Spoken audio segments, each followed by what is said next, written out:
आज अब जब वेटलैंड यानी आर्द्र भूमि के पास हैं, तो क्यों ना हम आज आर्द्र भूमि पे बात करते हैं। जो वेटलैंड क्या है, इनकी इम्पोर्टेंस क्या है, जैव विविधता में इनका महत्व क्या है। Welcome to Bihar IAS.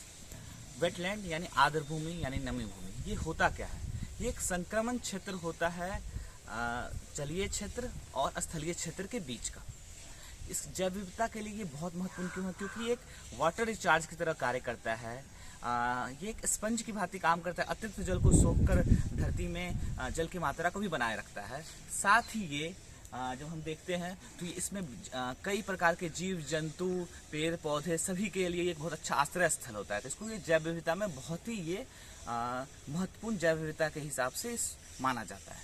अब जब हम आते हैं आर्द्र भूमि, अगर हम आर्द्र भूमि की बात करेंगे तो इसके लिए एक अंतर्राष्ट्रीय सम्मेलन आयोजन किया गया था 1971 में, 2 फरवरी 1971 में ईरान के रामसर में, जिसे रामसर सम्मेलन कहा जाता है। आपके एग्जाम में बार बार पूछा जाता है जो आर्द्र भूमि से संबंधित कौन सा सम्मेलन हुआ था, तो वो था रामसर सम्मेलन।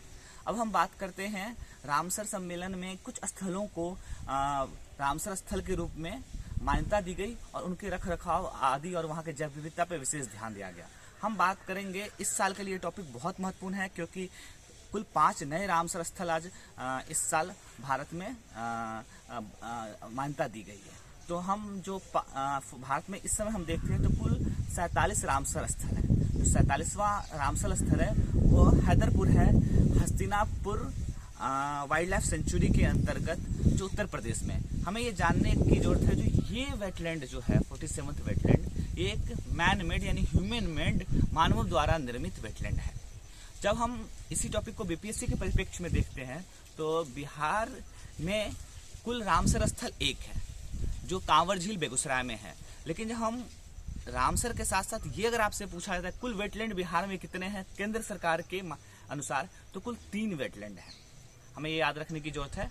पहला कांवर, दूसरा वाड़िला जो वैशाली में है, और तीसरा कुशेश्वर स्थान दरभंगा में है। अगर बिहार सरकार की अपनी रिपोर्ट देखें तो उसके अनुसार जो वेटलैंड की संख्या काफ़ी अधिक है, जो सिंचाई विभाग मान्यता देता है। लेकिन हम भारत सरकार के आंकड़ों को विशेष महत्व देते हैं। जो वेटलैंड अधिनियम 2017 है, उसके आधार पर ही हमारे यहाँ वेटलैंडों को संरक्षित रखा जाता है। विश्व में सबसे अधिक वेटलैंड यूनाइटेड किंगडम यानी ब्रिटेन में है, और भारत में सबसे अधिक वेटलैंड जो है वो आपको गुजरात में पाया जाता है।